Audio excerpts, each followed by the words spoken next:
So thanks everybody for making it today. Thanks so much for Pam Vetter from High Rise Member Services for putting this together. Really happy to introduce Jay Marks. Just a few rules here that we'll say is that use the chat to pick up any questions that you have. We're happy to answer them. What we're going to do is we're going to run about 30 minutes, and then we're going to open it up for questions and answers. So that is kind of the format. So enjoy that. So today, High Rise Networks is presenting what makes employees care about your company. And it's being presented by Jay here, and I'm going to make sure I say the correct things. Jay Marks, and he's works with top teams of growing companies on their management approaches, developing the next generation of leaders, company culture, and infrastructure. Jay was formerly Vice President of Management and Organizational Development for the Capital Group, who is a member of High Rise for the last 3 years and actually the chair of our Bunker Hill One group. Also, it's one of the world's most successful investment management firms. Jay worked with senior leaders on developing the leadership team, culture, and organizational structure as a company grew from 600 employees to almost 10,000 over 2 decades. So recruiting, keeping, and developing strong employees is challenging in any environment, let alone the current economy and the competitive job market.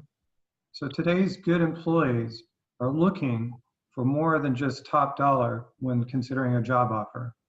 So Jay is an expert in these areas as well as other management areas. And what I'd like to do is hand it over to Jay. Like I said, I'll mute everybody now. If you need to speak up, then we will unmuted everybody. So now I'm going to mute all. Yes. And then I'm going to unmute Jay. All right. Welcome, Jay. All you. Am I unmuted? You are. Okay. Oh, well, good morning, everyone. Thank you, Forrest, for that wonderful introduction, and to High Rise for the opportunity to connect with the community here, and certainly to those of you who have showed up and have an interest in the topic. So what I'm going to do is briefly explain a little bit about what I do. Then I'm going to provide some context from the current business and academic media regarding what employees really want, because that seems to be a question that's floating around out there, and create some context for our discussion, and then really spend the rest of the time talking about the things you can do to encourage employees to care about your company. Then we'll stay on for as long as you like for Q&A. So in terms of what many of us do, we do fix problems, but as an organizational consultant, what I do is I fix the management, organization, and people problems that impact your results, bottom line, morale, day-to-day work environment. That could still seem kind of vague unless you have done that or work with people who do that. So Forrest mentioned that I worked at Capital Group for a while, and I'm just going to do a quick case using my time at Capital to demonstrate some of the things that happened there. Again, he mentioned when I started there as a consultant, there were 600 associates, and when I left, there were 9,600 associates. So a lot of growth happened during that time. Just briefly to take a look at Capital, when I joined as a consultant in the late 80s is when growth started to pick up. Then in the early 2000s, there was a pretty big spike in growth due to Capital's performance during the tech bubble. It's a great story that I'd love to share the next time we're having drinks at High Rise. Best saved for another time. But I want to talk about what growth means to an organization and what my role was to give some perspective on what an organizational consultant does. So whenever your company is growing, you go through things like you're bringing on maybe not hundreds of associates, as we were at Capital during a 5-year, 6-year period, but you're integrating associates into your organization.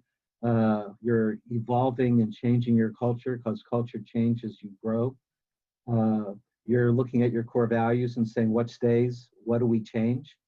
You, as a leader, need to be demonstrating what's important. Probably somewhere along the way, as you grow, you're going to redesign, do a little org redesign in terms of how business units fit together and how they interact. And finally, you're probably going to redefine some roles related to growth and complexity. So those are some of the things that I got to do at Capital, and it was really a great experience to work for a great company like the Capital Group and be part of a team that faced this pretty significant business challenge as we grew the way that we did. Today, what I do as a consultant is my practice. I work with companies anywhere from about 25-ish people. I work with a small software development firm to currently my largest client is one of LA's top art and design colleges, where I'm working with the president and his executive team to kind of restructure their middle level of management there. The type of work I do is organization development, executive coaching, developing company culture, change management, some recruiting for more senior positions, executive meeting facilitation and retreats. So that's what I do. Enough about me. Let's talk about what's going on in companies today that makes things different than what they used to be. So when we take a look at what's going on in terms of these variables that are really impacting organizations today, it's not that all of them are new. Certainly, most of these things have always been affecting organizations and culture. But what is different is the degree and pace of change that seems to be occurring constantly. Certainly in the last 10, more so even the last 5 years, things are really changing rapidly.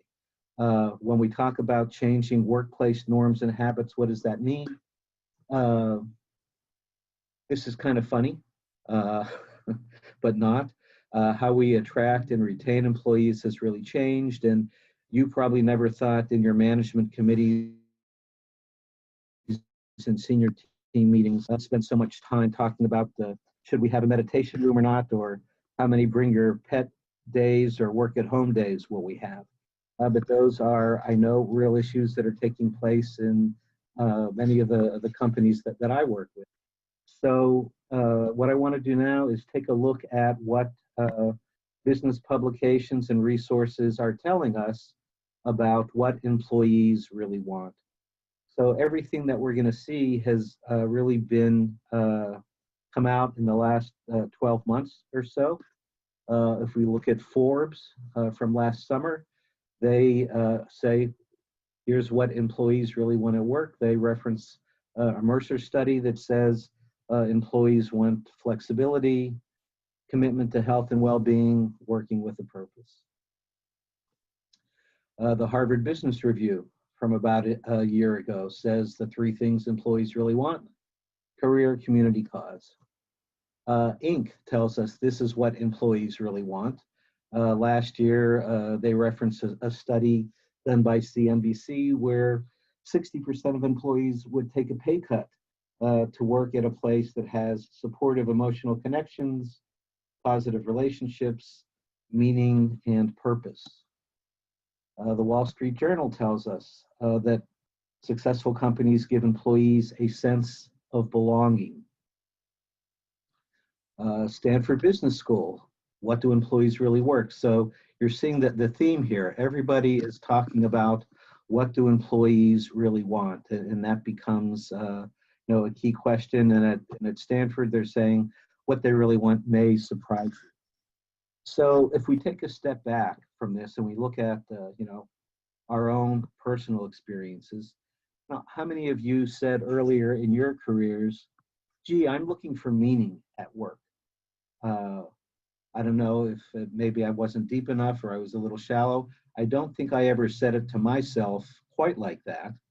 I certainly can think of times where I said, I wish I knew what was important here, or I wish my boss would talk to me a little more often about what's going on, or maybe, gee, they say this is important, but they don't act like it's important.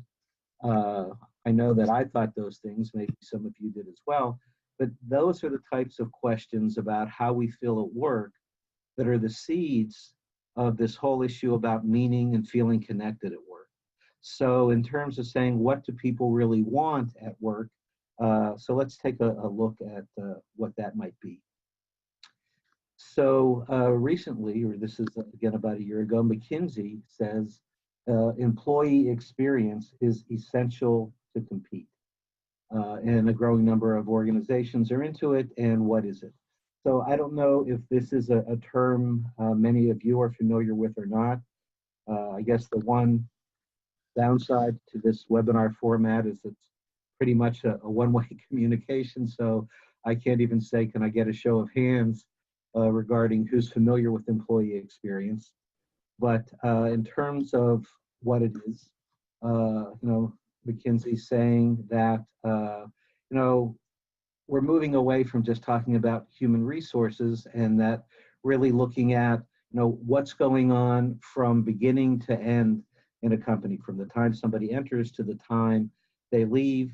And this whole issue of what the employees really want is now being addressed in terms of an idea called, or an approach, employee experience. Is it a fad? Is it a buzzword? This last sentence here says, is it a fancy way to make engagement sound better to millennials? Employee engagement is a term, again, that's been around for about 20 years. I think more people are probably familiar with the idea of employee engagement than employee experience. Again, that's been my experience in working with companies recently. And what Gallup, the Gallup organization has done a lot of work around employee experience, engagement rather. And what they define an engaged employee as is somebody who's involved, enthusiastic about, and committed to their work and the workplace. So when they say that, when you think of who are those people, those are the people who are willing to go the extra mile. Those are the people who step up and take and show initiative without necessarily being asked to do that. Those are the people who bring ideas and are engaged. Those tend to be your go-to type of people. And Gallup's numbers say that that's about 35% of a workforce is engaged. About 16 to 20%, depending on the generational issue, is not engaged, which means they're looking and they're really not very happy at work. And then you have about 50-ish% in the middle. They come, they do their job, they go home, but they're not the people you really look at as your go-to people. So McKinsey is saying that they're putting significant resources into it, and that they define employee experience as working with their people. So it's something you do with your folks, it's not something that happens just in the senior suite. You work with people to create a more personal, more genuine experience, and that more personal, genuine experience is what really taps into people feeling like, no, I'm going to make a contribution. This really matters to me. So, and the idea here is that we used to measure employee engagement, but now we're saying employee experience is what really promotes employee engagement. So again, I hope that's clear. Forrest, if you see any questions coming through that say, what does that mean? Please let me know, because I'm trying to lay all this out. Jay, can you hear me? So what you can do, I did put this in the chat, if somebody wants to unmute and ask a question, that is possible. So either that or use the chat box to ask those questions. So there is a easy way to communicate if they need to. Okay, great. Because I know I'm kind of plowing through this stuff, and I just want to make sure that if there's something we need to take a stop for, we do that. But I'm going to keep rolling to get to the Q&A, so we do have time to talk about it. So again, McKinsey said this is what it is. Our good colleagues at Deloitte, so now you see McKinsey's paying attention to this. Deloitte is paying attention to it in a study that they did about 15, 18 months ago. Their survey showed that 80% of executives say employee experience is very important, yet only 22% said that they're really doing a good job at it. So obviously something like this doesn't happen overnight, it takes time, and it really takes a mindset to focus on certain aspects of managing and leading, and making some deliberate and consistent choices that really encourage this. We go back to the business press, Fast Company in October of last year says, do these things to make sure you deliver a great employee experience. They start out by saying none of this happens without dedication and attention. So that's the thing. It does take time and attention to make this happen.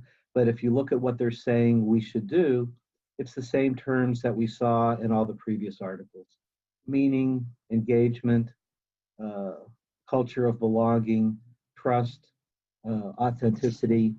And you could say, well, hasn't a sense of belonging, trust, authenticity, hasn't that always been the case? I would say yes, it has always been the case. But what's different today is people were happy to come to work if they got a good paycheck, they got along pretty well with their boss and coworkers, and that they kind of liked what they did. Today, it's not enough to give people a good paycheck and have them stick around, or even the perks that we've come to become pretty familiar with aren't necessarily going to do it either. That Wall Street Journal said people don't want perks; they want a sense of belonging. So the difference today is you might be losing people that you don't want to lose if you're not attending to some of these issues.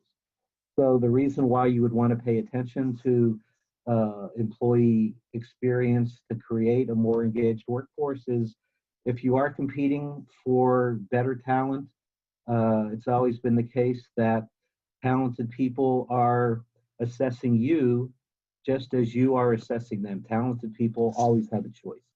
So they're going to be looking to see, is this the environment I want to be in? And then now there's also the ROI issue.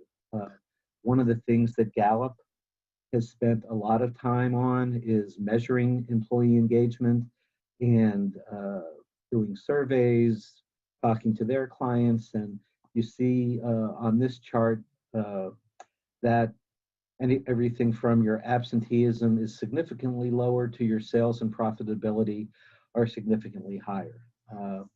So you can choose to believe the folks at Gallup or not. But they're saying that there's significant advantage to companies who pay attention to this stuff. And again, about 15 or so months ago, this gentleman, Jacob Morgan, who I'm not familiar with, but he came out with his data. He talked to 250 companies using his criteria, identified the 15 that were really paying attention to employee experience. And he's saying, and if we look at the list, obviously some of these companies have gone through some bumps since he published this research. But at that time, he was saying clearly that companies who pay attention to employee experience, to culture, technology, and the work environment do significantly better in terms of stock price. So ultimately, that's what's in it for you, is that there's research that says you pay attention to this stuff and you do see results. So when we talk about what's changing at work, one of the things that's changing at work is that for a long time we pretty much asked people to do a particular job. We knew the results that we wanted to get, and so we hired people based on saying, this is what we want you to do. And certainly there was growth and change that happened, but pretty much people filled defined jobs. More recently, the role of employees has started to change because we're seeing that the workforce is really linked to growth, agility, innovation, change, disruption in a different way. And more companies are involving employees in making decisions, whether it's the generation that really grew up with technology in a different way than older generations did, or people being dealing with, relating to social media differently, or just having a different worldview. So one of the things that is changing in the world is work is different. We're kind of asking people to do different things. The other thing is that people want different things from employers. The so-called employer-employee contract or relationship isn't what it used to be. Again, I think I certainly grew up, and I would imagine many on the call grew up thinking, I want to make a good living, I want job stability, and I want a company where I can be loyal and that they're going to treat me in a way that I will be loyal. Today, what people are looking for is not just a living, but a career. Not just stability, but a community where they feel they belong, where they feel connected, where it matters to them, and not as much loyalty, but a place where they feel that there's a cause that matters to them. I think that we have seen the statistics that show, people change jobs a lot more than they used to, and part of that is people are more interested in seeking what they want than in just getting that paycheck. So if to summarize all this stuff that I've been showing you, what do employees want today?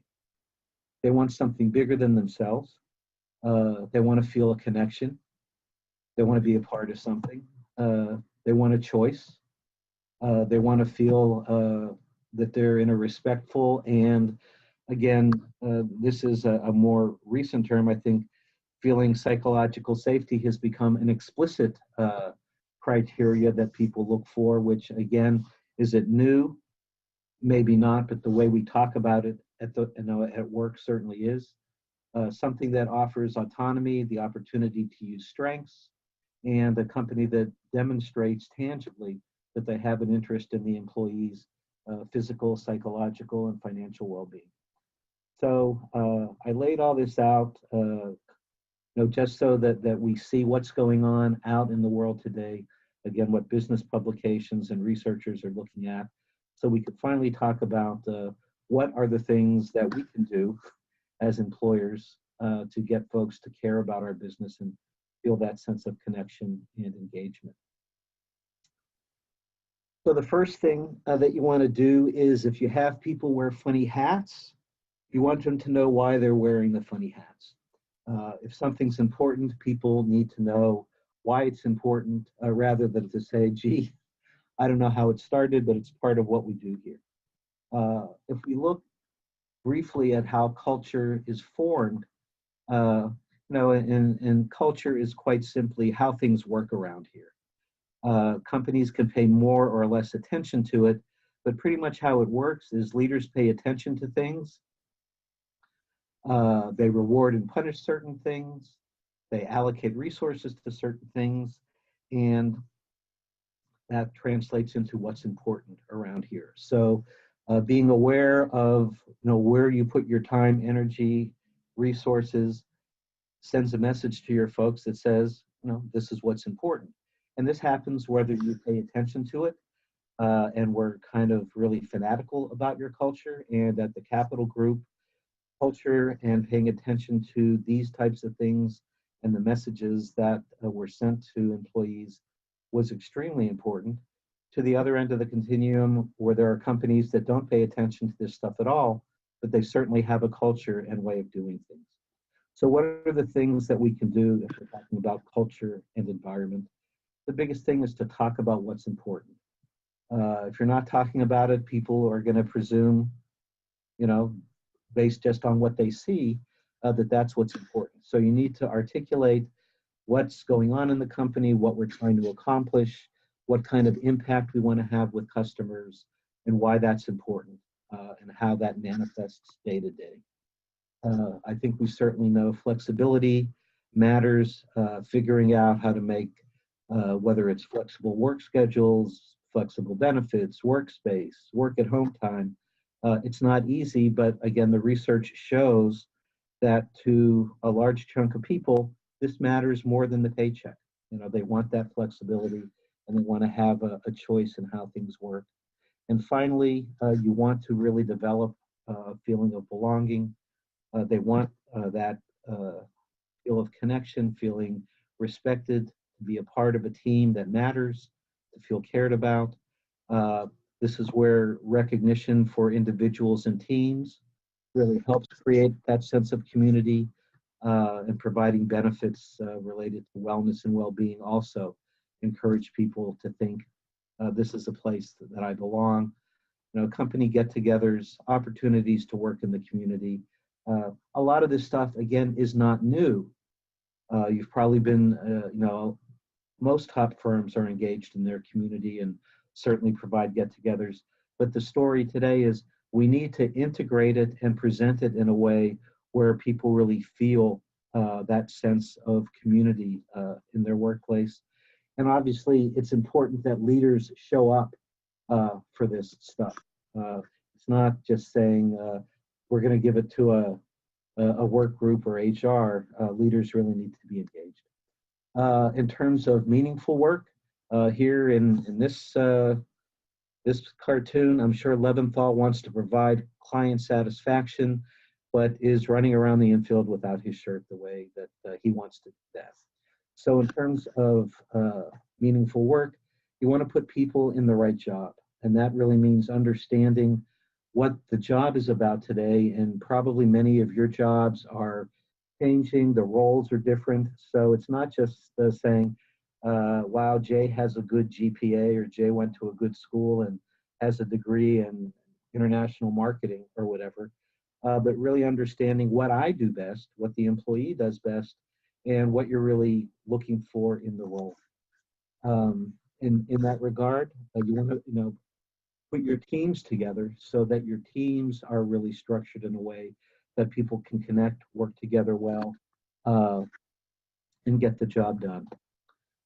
This idea of providing the space to do the job goes back to the point I mentioned earlier that work is changing to some extent.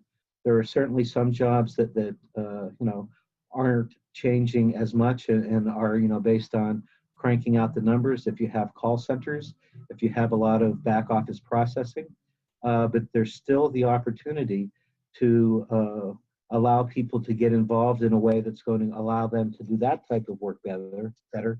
And if people are doing stuff that's more related to innovation, how we're going to do things differently, you want to provide them the opportunity to work in a way that really fits doing that job. So kind of space to do the job is part of the whole idea of meaning. And finally, demonstrating meaning to folks. Why is it important? Most companies do a pretty good job, certainly successful companies do a good job of telling people what's important and maybe how to do the job, but the issue of why it's important and how what you're doing connects to the bigger picture isn't something everybody does as good a job of. So talking about the why is key. This scenario, somebody saying my boss is always telling me what to do is very different than if they were walking to lunch and saying, I had a great meeting with my boss today about what I'll be doing on the new project. So, how do we make that happen? The difference between, my boss is a drag versus I really like my boss is, again, nothing new, but you need to communicate expectations and roles clearly. People knowing what they do really enables a sense of satisfaction. Again, many people that I talk to say, that's really basic stuff. Of course we do that. I would say, have a sit down with your folks and ask them how clearly they feel roles and expectations are communicated, particularly in a rapidly changing environment. Now, once things, you start growing, you start changing, you're bringing on new initiatives, things might not be getting communicated as clearly as you think. Uh, Again, how do people view support? Development is really a key thing, and development is not only sending people to classes. It's sitting down with them, it's coaching, it's the ongoing assessment of how they're doing and sharing that with them. Uh, Stretch assignments for people who you really see, taking on more responsibility is a key, and having those ongoing conversations, and that's where continuous performance management comes in. In a lot of organizations, perhaps in some of yours, annual performance reviews are kind of out the window, their history. And what people are doing is more of an ongoing performance management process. A lot of companies now are doing quarterly sit downs. And again, it's not so much a matter of a review, but it's the opportunity to talk about how you're doing, provide balanced feedback, get their point of view, and make sure that people feel that connection and that you are paying attention to them. And part of that is recognizing that it's not a one size fits all approach that you want to take. Everybody's different, and they like to feel that that they are individuals and to be treated that way. Another issue that's going on out there that we need to pay attention to is complexity. Things are changing more, getting more complex. I touched on this slide at the beginning, that this is going on for all of our organizations. And one of the keys to really making change and complexity work is making sure that people are on the same page. If I haven't seen this particular technology yet, but if we had it, I think it would be really outstanding. It would really help us with change. But what do you want to do when you are introducing change, when, again, the pace picks up, when things are different?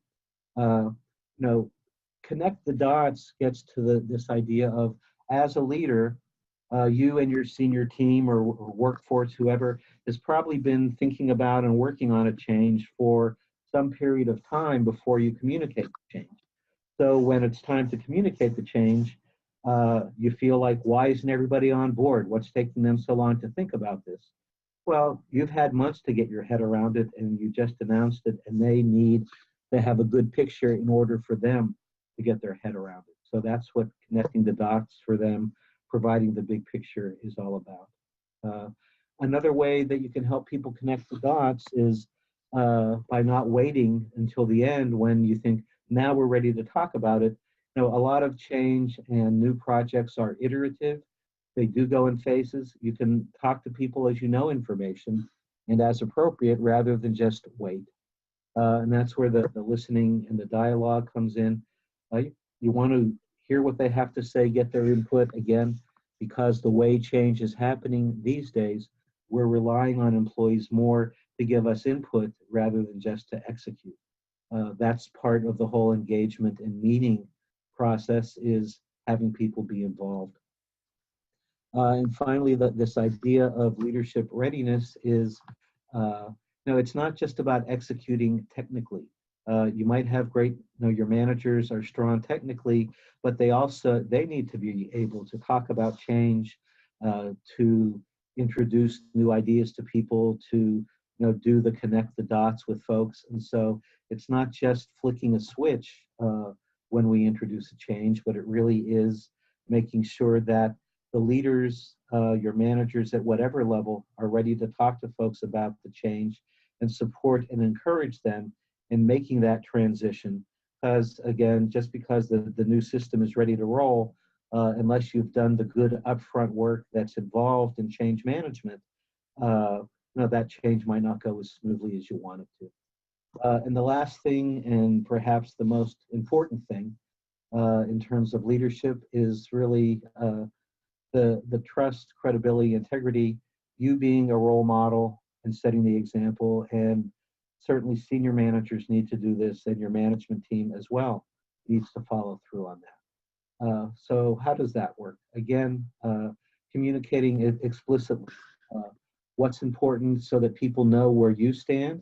They know what your point of view is, because that's one of the things that matters to them is what do my leaders think? One of the things you see on Glassdoor, when you look at Glassdoor, there's a section that says, what's your advice to the leadership of this company? And so, one of the things you want to pay attention to is, what am I telling people? Do they understand where we're going? Because if they don't, one of the things they're going to say is, gee, I never really knew what was important there, things of that nature. Again, transparency, in the sense it's nothing new, other than research showing that amongst millennials, transparency rates is one of the most important drivers of them feeling like that is a place where they want to stay. Again, is walk the talk new? No, it's certainly not new, but credibility has never been more important in the work environment than it is today. And people are really looking to you to do what you say that you're going to do. I think in the past we certainly would hear references to a company's mission statement in terms of it being the flavor of the month. If you bring something up and then it's a big rah-rah for a couple of months, and then 6 months later, people are saying, gee, what happened to that new initiative? Again, it doesn't help with anybody's credibility, and it doesn't help somebody feel like this is a company I want to be committed to, which is really the last point is that, again, people aren't going to be committed just because they get a paycheck anymore. As leaders, we really need to inspire followership. I mean, leader, follower. So it's not just like boss, employee anymore. If somebody's going to stay, if somebody's going to get all those things that they talked about earlier, meaning this and that, it really is coming from leadership in terms of being inspiration. So a final thing, Peter Drucker says, culture eats strategy for breakfast. Recently at a senior retreat I did, one of the senior leaders at a company said, that's the stupidest thing I've ever heard. Without a good strategy, culture doesn't matter. In fact, what culture eats strategy means is, regardless of your strategy, if you don't have the people to implement it, if you don't have a work environment where people are going to do what's required to make that strategy work, your chances of success with your strategy are far less. So to wrap up, these are kind of the key points that I've touched on today. It's not complex, but it does require time, effort, consistency. Pay attention to what it's like to work here, get feedback and get people involved, clarity of purpose,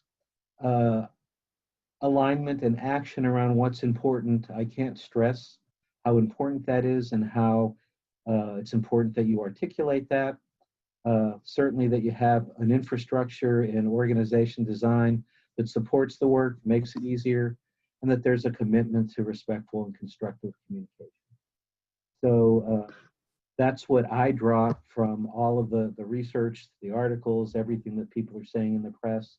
And these are the things that I work with companies on to make things happen. So the final consideration, that many of you face, and to make this happen is, when the consultant calls to say, hey, let's talk about this. Hopefully, if I get in touch with you, your response is not, oh, Jay, how about never? Never is a good time for us to talk about this. I think of all the cartoons I've seen in the New Yorker over the years, this is the best one. So before we get into the Q&A, I just want to thank you for your time and attention. And going forward, I would be happy to do this type of presentation or a similar one for you or your team. And if we did it, it wouldn't be a one-way communication like this. It would be a chance to have a conversation or to just sit down and talk about anything that you're thinking about that may be going on at your company that could use some attention. So again, thank you again. Thanks so much, Jay. So what I'm going to do is I'm going to do something really crazy here because we're looking at change and we want culture to be good here and we want to have a little fun. So I'm going to unmute all. So anybody who wants to have a phone call or something, just please mute yourself again. So that way everybody can talk and ask questions. You can also chat as well. But here we go. So I'm unmuting all.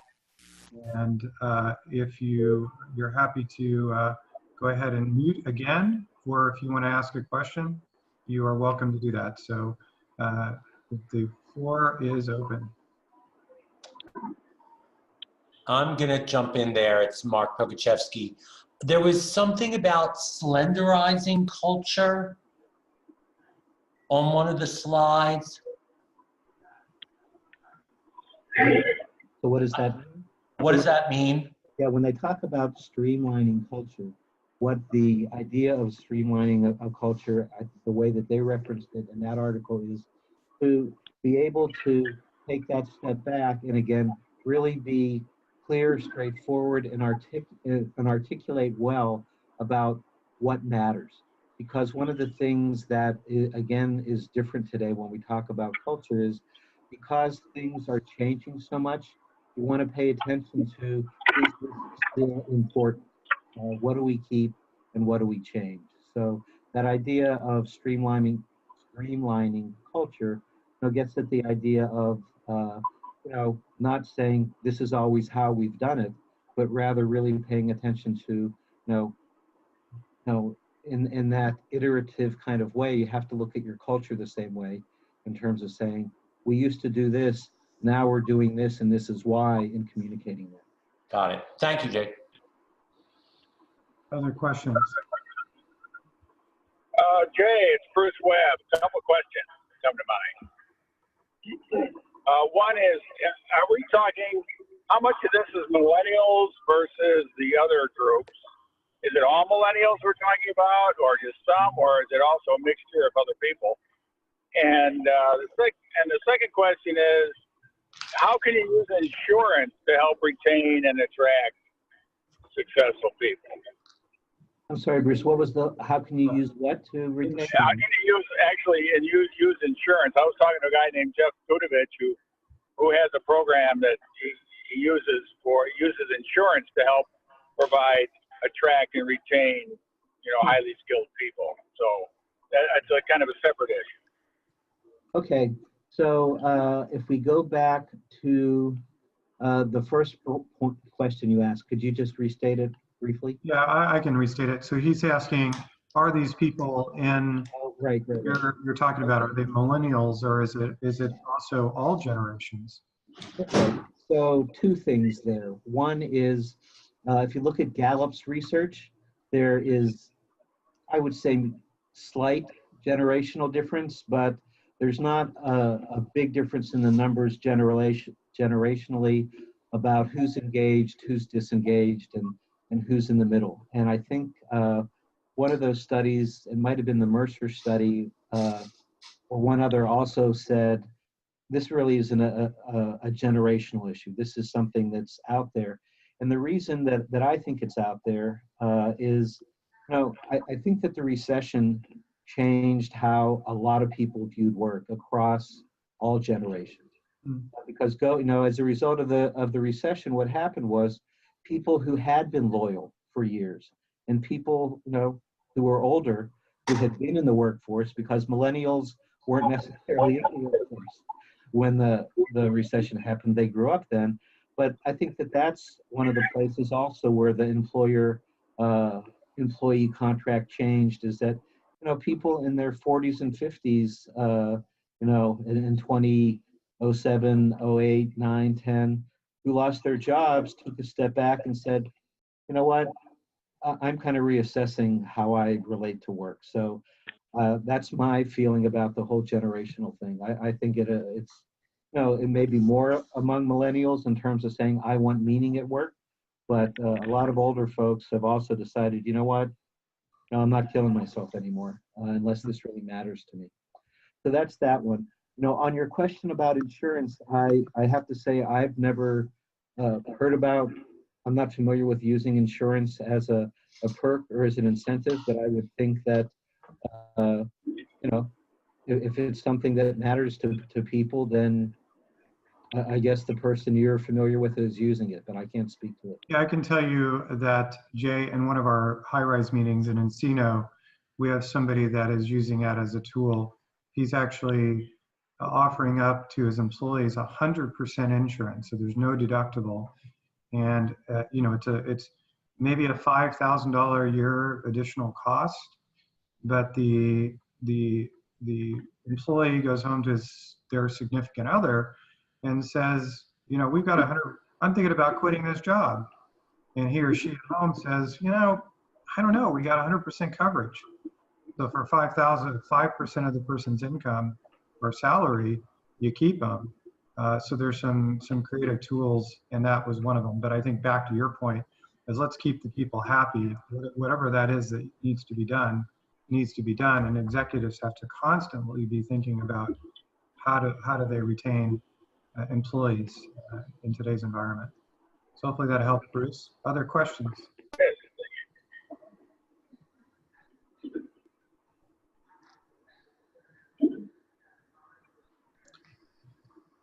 So, yeah, I'll ask a question.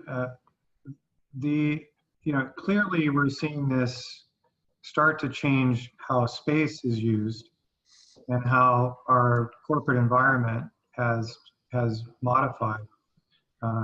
Do you see that also as this kind of open plan, more community style space? Do you see that as a driver of retention? I think with a lot of the stuff that I mentioned here today, it's really a matter of, does it work for your organization? There's certain types of work where the open plan and giving people an opportunity to actually work together, you know, and have spaces like that makes absolute sense, because it to me that fits in back with the idea of giving people the space to do the kind of thing that they want to work. But as a rule that says, hey, let's do open space, some types of work just don't work for open space. I have a friend who is an agent for one of the in the entertainment field, and their company went to an open seating plan where you have a bunch of agents now sitting out in the middle of a room, and they're on the phone negotiating and talking about sensitive financials and things of that nature with their clients. She actually left the company because she found it so hard to work in that type of environment. So again, if it works for you as a way to do the whole office, that's great.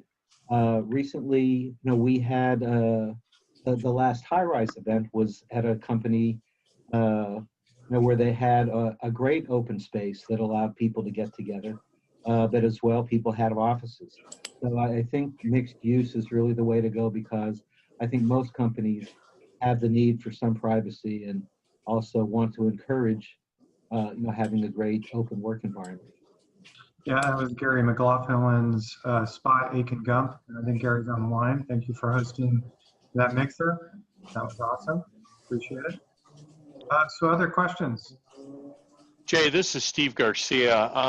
I've been doing a lot of work and talking to a lot of my clients and their people about the effect of technology on people's brains, and in particular the effect of dopamine. People being glued to their phones all the time, and the delta phosphate effect that has on people's brain neurons, which literally, as a lawyer, affects people's perception and their ability to how they literally witness events. Has any of the research that you've looked in these at these effects and how it affects people's perceptions of their work environment and that type of thing? Steve, the whole neuroscience of it is something that I know Deloitte really pays attention to, and I've read a couple of articles about it. I can't address that as specifically as you have laid it out, but one of the things that is happening more and more in companies is coming up with some type of training or attention to the whole issue of unconscious bias, where things do affect how we perceive the world. Some of it sociological, some of it, as you're pointing out, technological, and for people to really get some awareness of being able to take that step back and not just automatically think, oh, this is what it is, or oh, this is right, because that bias is really in there, kind of in a deep-seated way. So I don't know if that's part of what you're referring to, but I know more and more companies are addressing that issue of embedded bias in how we think. Thank you. I can tell you, I was with a group of 18 CEOs two mornings ago in Orange County, and we did a survey of where your company is and where you are from a manager. And I was relatively shocked that I would say 60% of that group said that their largest challenge was being a company culture and how to really pay attention to their employees. And so, those stats that you put up there earlier, Jay, were just phenomenal. And it's really scary that we're driving top line, CEOs are driving top lines, our clients are driving top line, and sometimes forgetting about that person in the cubicle in the corner. And or not forgetting about them, but not putting in together a plan to really address their concerns and issues. And we tend to look towards the next acquisition or the next deal that's coming down the pipeline and forget that we have people there. And I was one of those people. So Pam, I'm going to work on it. I promise. I'm actually very happy. And you know what? You're very proactive in taking care of the employees and touching base with everybody and to make sure. And I've been at other companies that you see a mass exodus because people aren't getting what they need. Right. And, Forrest, your comment, just causes me to think. I mean, the reality is most successful companies are doing some of this stuff. I mean, I think today, larger companies, companies of all sizes, but certainly, anywhere where CEOs are talking to one another, coming to the type of events that you host, they're aware of what's going on in the workplace and the whole issue with recruitment and retention, particularly in a hot, job market like we have, where unemployment is really low. So everybody is probably doing something. And what the gist of this whole bit about employee experiences and really paying attention to your culture is taking the step back and integrating it, and not just saying, oh, let's bring in lunch, or let's have a nap room, or let's have pet day, or whatever. But really saying, how are we going to align all of this and communicate to people that this matters to us as leaders, and this is what we're doing. This is how we want to engage with you, both in doing the work and in providing a really great place to come to work.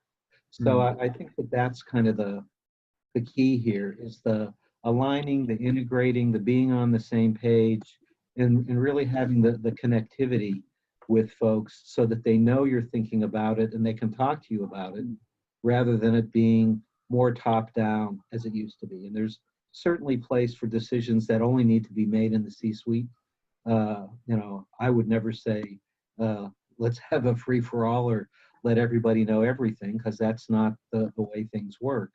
But, it is sending that message that, we're kind of in this together. This is what's important to me. Let's talk about it. What's important to you? So not pretending, not going through the motions without the feelings behind it. You really have to believe in the culture of your company, is what you're saying. So other questions? I have one more. If we don't, Jeff, do you have something? Pomerantz? Okay. So Jay, can I just measure through KPIs?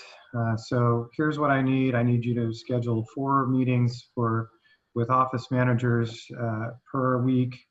And if you get that done, you can do whatever you want. You can have 5 lattes, you can go to lunch, you can start work at 10. I mean, is that a strategy that we could employ? And is that something you're seeing in the workplace? Yes, I think it is a strategy that you can employ, and I think that in that regard, it's somewhat related to the companies that have decided to go with the unlimited time off approach. When you're saying you have unlimited time off as long as you do what you need to do, then that's a good thing. Again, I think you need the infrastructure to make that happen. There's the whole idea of having a supportive infrastructure that just does a little more than says, yeah, get your stuff done and you can leave. Is a little arbitrary, but I think the thing that you want to bounce that off of is, what does your turnover look like? Right. So if your turnover numbers are good numbers, if you're not seeing a lot of turnover, and you're giving people that kind of flexibility, and you're getting done what you need to get done, absolutely. I mean, there's the way companies are working today, just anything that works for you and keeps your employees works. You keep them doing what really you need to accomplish to move forward. Yeah. Yeah, I mean, more and more when you go back to meaning, belonging, feeling like I care enough to go the extra mile when I need to. How really, however that works. I mean, work has changed so much, and the more different places you see, for those of you who have, work with clients, that every time you show up at a client, it looks different than the next place does. And there didn't used to be as much diversity and creativity in how work got done. But really the way it is today is, if people are happy and you're getting where you need to get to, and you're making the revenue and margin that you need to make, you're good. Wow. Okay, any other questions or comments before we close it out here?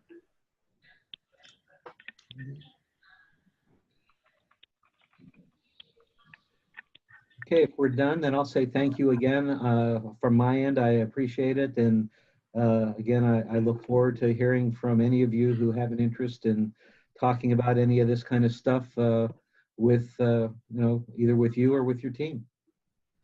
Well, thank you so much, Jay. Look forward to it. This will be recorded, so if you guys want to look back at the slides or in the future, we'll be having this probably sent out on our Monday email either this week or the week after. So thanks everybody for being here from High Rise. We'll see you soon. Some of you will see you within an hour. And I'll look forward to it. Thanks everybody.